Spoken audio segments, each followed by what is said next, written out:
Hello everyone, स्वागत है आप सभी का अपने यूट्यूब चैनल जैकपुर पे। अभी मैं आपके सामने जो खोल कर रखा हूँ वो है सिलेबस। क्या है, आप लोगों का सिलेबस है टर्म 2 का।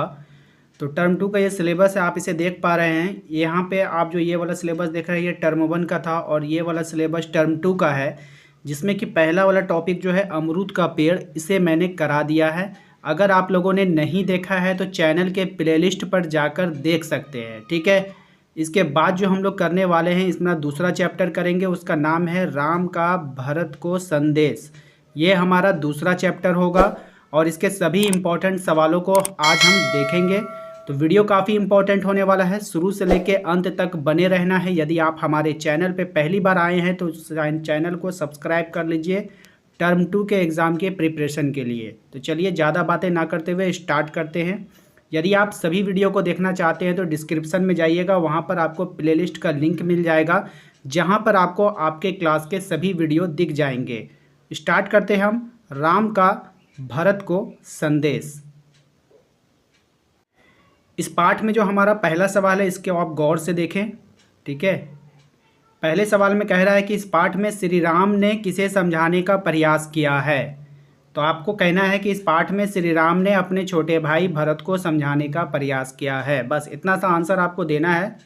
इसके बाद जो हमारा अगला सवाल है इसमें कह रहा है कि राम ने भरत को क्या क्या करने की सलाह दी थी, है ना। राम ने भरत को क्या क्या करने की सलाह दी। इसके आंसर में आपको लिखना है कि राम ने भरत को सलाह दी कि जब तक हमारे गुरु मुनि और राजा जनक हमारे साथ हैं तब तक चिंता करने की कोई आवश्यकता नहीं है। ये वे ही रक्षा करेंगे। बड़ों की आज्ञा का पालन करते रहने से पतन नहीं होता है। यानी बड़ों का आज्ञा का पालन करना चाहिए, उससे क्या नहीं होता है, पतन नहीं होता है, यानी हार नहीं होगी। गुरुजनों की आज्ञा के अनुसार ही राजधर्म का पालन करना चाहिए। तो राम ने भरत को यही सलाह दी थी। इसे आप नोट कर लें या आप इसका स्क्रीनशॉट भी ले सकते हैं। अगला सवाल है हमारा, तुलसीदास जी के अनुसार मुखिया को कैसा होना चाहिए। तुलसीदास जी के अनुसार मुखिया को मुख के समान होना चाहिए, जो खाता पीता तो अकेला है परंतु शरीर के सभी अंगों का समान रूप से पालन पोषण करता है। उसे ही हम लोग क्या कहते हैं, मुखिया, ठीक है। मुखिया यानी खाता तो वो केवल मुंह से है, लेकिन उसके खाने के बाद उसका जो पौष्टिक होता है, उसका जो ताकत होती है वो शरीर के सभी अंगों को समान रूप से मिलता है।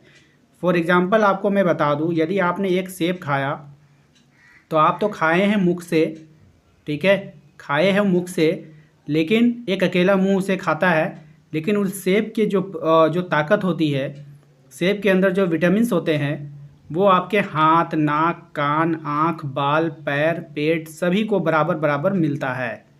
वही यहाँ पे कहा जा रहा है कि तुलसीदास जी के अनुसार मुखिया को मुख के समान होना चाहिए, जो खाता पीता तो अकेला है परंतु शरीर के सभी अंगों का समान रूप से पालन पोषण करता है। अगला सवाल है हमारा, पाठ के अनुसार राजधर्म क्या है। तो अपने राज्य की प्रजा, परिजन एवं परिवार के सुख दुख का ध्यान रखकर न्यायपूर्वक शासन करना ही राजधर्म होता है। इसका मतलब है, क्लियर है कि यदि आप राज्य के राजा हैं तो आपके वहाँ की प्रजा का ध्यान रखना होगा, जो वहाँ की जनता है उसका ध्यान रखना होगा, परिवार वालों का ध्यान रखना होगा, आपके जो भी परिजन हैं चाहे वो दूर के हों चाहे वो पास के हों, सभी का बराबर से ध्यान रखना होगा और सभी के सुख दुख को ध्यान में रखकर न्यायपूर्वक यानी इंसाफ वाला शासन आपको करना होगा। ऐसा नहीं है कि आप लोग ये जो लैंग्वेज लिखा गया है आपको सेम टू सेम लैंग्वेज लिखना है, आप अपनी भाषा में जो है आपको आंसर लिख सकते हैं। आपने देखा होगा कि जब एग्ज़ाम का पेपर आता है तो वहाँ पर लिखा रहता है कि विद्यार्थी यथासंभव अपने शब्दों में आंसर दें। तो इसलिए विद्यार्थियों को जो है अपनी भाषा में आंसर देना चाहिए। चलते हैं अगले सवाल पे, देखते हैं क्या है हमारा अगला सवाल। अगला सवाल है हमारा कि राम ने भरत को क्या भेंट किया तथा भरत ने उसे किस प्रकार स्वीकार किया। राम ने भरत को अपने चरण पादुका अर्थात खड़ाऊं भेंट किया, ठीक है। आप ये भी लिख सकते हैं कि चरण पादुका भेंट किया। भरत ने खड़ाऊं को प्रजा की रक्षा करने वाले 2 पहरेदार, प्रेम रूपी रत्न को सहेज कर रखने वाले, सिप जाप करने के लिए राम नाम के 2 अक्षर, रघुकुल की रक्षा करने के लिए 2 किवाड़, तथा सेवा रूपी धर्म की राह दिखाने वाले दो नेत्र की तरह स्वीकार किया। ठीक है, समझ गए आप। ये थोड़ा सा टफ हो रहा है आपके लिए, मैं जान रहा हूँ, एक बार फिर से मैं समझाने का कोशिश करता हूँ। ठीक है, तो राम ने भरत को अपनी चरण पादुका अर्थात खड़ाऊँ भेंट की। ठीक है, अब बात, ये तो भेंट कर दी, ये पहला लाइन का आंसर हो गया। राम ने भरत को क्या भेंट किया, ये यहाँ से यहाँ तक का आंसर हो गया। ठीक है, अब ये जो 4 लाइन है ये किसके लिए है? ये 4 लाइन इसके लिए है कि भरत ने उसे किस प्रकार स्वीकार किया। ठीक है, अब आते हैं, इसे समझाते हैं कि भरत ने खड़ाऊ को प्रजा की रक्षा करने वाले, यानी कि प्रजा के उस खड़ाऊ को क्या मान रहा है? प्रजा की रक्षा करने वाले 2 पहरेदार। ठीक है, प्रेम रूपी रत्न को सहेज कर रखने वाले सीप, जाप करने के लिए राम नाम के 2 अक्षर, रघुकुल की रक्षा करने के लिए 2 किवाड़ तथा सेवा रूपी धर्म की राह दिखाने वाले 2 नेत्र की तरह स्वीकार किया। अब समझ में आया आपको? अब आते हैं अगले सवाल पे। अगला सवाल कह रहा है कि निम्नलिखित पंक्तियों का भाव स्पष्ट करें, और ये जो होता है वो काफ़ी इंपॉर्टेंट होता है आपके हर एग्ज़ाम के लिए, ये आएगा ही आएगा, तो इसको आप लोग अच्छे से याद करके जाएंगे। अब बिचारी सब सोच बिहाई, पालहूँ अवध अवधि भर जाई। प्रस्तुत पंक्तियों के द्वारा श्री राम ने भरत को सीख देते हुए कहा कि गुरु, पिता और माता और स्वामी की आज्ञा का पालन करने से कुमार्ग पर भी चलने पर व्यक्ति का पतन नहीं होता है। यानी अगर हम अपने माता पिता, अपने गुरु और अपने स्वामी की आज्ञा का पालन करेंगे, अगर वो रास्ता गलत भी होगा ना तो हमारा पतन नहीं होगा।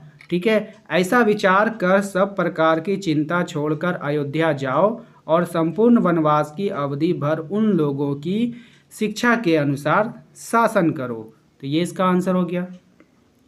दूसरा देखिए क्या है, दूसरा कह रहा है तुम ही मुनि मातु सचिव सिख मानी, पालेहु पुहुमी प्रजा रजधानी।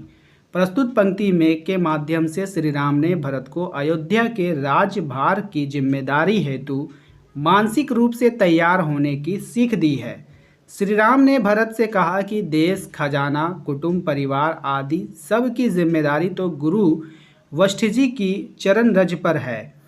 तुम तो मुनि वशिष्ठ जी माताओं और मंत्रियों की शिक्षा के अनुसार पृथ्वी, प्रजा और राजधानी का सिर्फ पालन करना, परिणाम स्वरूप भरत अयोध्या का शासन भार संभालने को तैयार हो जाता है।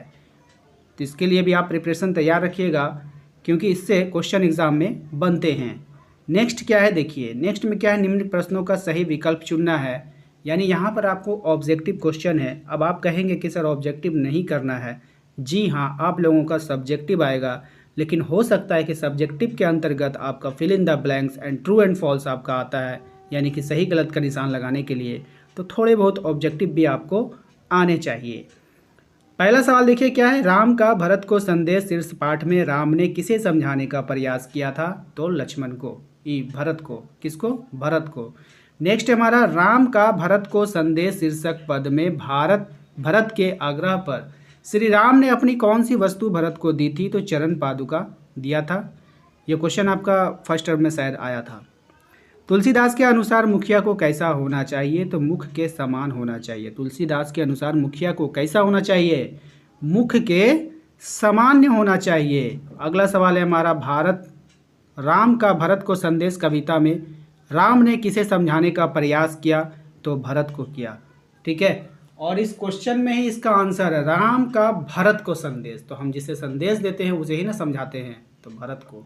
ठीक है, तो उम्मीद करते हैं कि आपको आज का ये वीडियो अच्छा लगा है। वीडियो अच्छा लगा है तो वीडियो को लाइक करके, चैनल को सब्सक्राइब करके शेयर कर दीजिए अपने सभी दोस्तों के साथ। और यदि आप हमारे चैनल पे सभी वीडियोस को देखना चाहते हैं टर्म 2 के एग्ज़ाम के लिए, तो वीडियो के डिस्क्रिप्शन में जाइए, वहाँ पर आपको प्लेलिस्ट का लिंक मिलेगा जहाँ पर आप सभी वीडियो को आसानी से देख सकते हैं। ठीक है, यदि आप हमारे टेलीग्राम ग्रुप, व्हाट्सएप ग्रुप के साथ जुड़ना चाहते हैं तो उसका लिंक भी आपको डिस्क्रिप्शन में दे दिया गया है, आप वहाँ जाकर ज्वाइन कर सकते हैं। तो मिलेंगे अपने अगले वीडियो में। Thank you.